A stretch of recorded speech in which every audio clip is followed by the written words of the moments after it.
কে night সাহেব, কি খবর? আপনাদের জন্য তো সুখবর আছে নাইট সাহেব। জি স্যার, আপনাদের দয়া আছি ভালোই স্যার।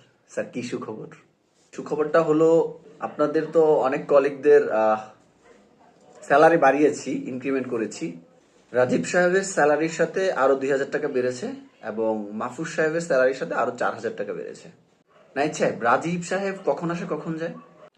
স্যার রাজীব সাহেব তো আসে, ঠিক সময় আসে স্যার। 9টায় আসে স্যার, 5টায় যায়। উনি ঠিক সময় আসে। ও আচ্ছা। আর মাহফুজ সাহেব? স্যার মাহফুজ সাহেবও 9টায় আসে এবং 5টায় যায়, এবং মাহফুজ সাহেবের স্যার কাজের প্রতি খুবই মনোযোগ। ও আচ্ছা, একটা কাজ করবেন শোনেন, রাজীব সাহেব এবং মাহফুজ সাহেবকে বলবেন তাদের যে ডে অফটা এটা ক্যান্সেল করে দেবেন। তাদেরকে আরো শিখতে হবে, তাদেরকে আরো কাজে মনোযোগী হওয়ার জন্য তাদের এই ইনক্রিমেন্টটা করছি। তাদেরকে বলবেন কাজে আরো মনোযোগী হওয়ার জন্য। আপনি রাজীব সাহেবের 2,000 টাকা স্যালারি বাড়িয়েছেন এবং বেতন বাড়িয়েছেন, এবং মাহফুজ সাহেবের 4,000 টাকা বেতন বাড়িয়েছেন, এবং তারা ঠিক সময় মতোই আসে এবং সময় মতোই যায়। আপনি বলছেন তাদেরকে তাদের ডে অফটা ক্যান্সেল করে দিয়ে আরো কাজে মনোযোগী হওয়ার জন্য। কিন্তু স্যার আপনার রেফারেন্সে যে রাব্বি সাহেবের যে চাকরিটা হয়েছে, ওনার তো স্যার আপনি 8,000 টাকা স্যালারি বাড়াইছেন স্যার, কিন্তু উনি তো আসে স্যার দিনের 12টায় এবং চলে যায় দিনের 5টায় স্যার। উনি তো স্যার ফুল টাইম ডিউটি করে না স্যার।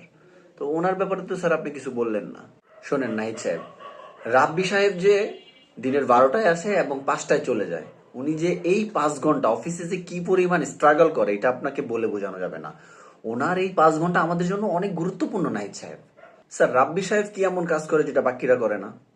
উনি এই 5 ঘন্টায় অফিসে কে কি করলো, কে লেট করে আসলো, কে আমার পিছনে আমাকে নিয়ে সমালোচনা করলো, এবং আমরা যারা উপরে ঊর্ধ্বতন কর্মকর্তা আছি তাদেরকে নিয়ে কথাবার্তা বললো, এইগুলো উনি আমার কানে দেয়। এইরকম এমপ্লয়ের তো প্রতি মাসে মাসে ইনক্রিমেন্ট করা দরকার। একটা কাজ করবেন, আমাদের যে নেক্সট মান্থে যে একটা ট্রাভেল আছে না, ট্যুর আছে না, ওইখান থেকে রাব্বি সাহেবকে একটা টিকিট দিয়ে দিবেন। এই ধরনের এমপ্লয়ির রিফ্রেশমেন্ট দরকার। মাইন্ড রিফ্রেশ থাকলে ওরা আরো ভালো কাজ করবে। ওনাকে ওইখান থেকে একটা টিকিট দিয়ে দিবেন, ঠিক আছে? মাদার টেক তোদের মতো বসদের জন্য এই ধরনের সেকশন গুলাতে এই বৈষম্য সৃষ্টি হয়। যে ইনক্রিমেন্ট পাওয়ার যোগ্য তাকে ইনক্রিমেন্ট দেশ না, দেশ যে তোর পা চাটে তাকে একটা লাথি দিন মাদার টেক।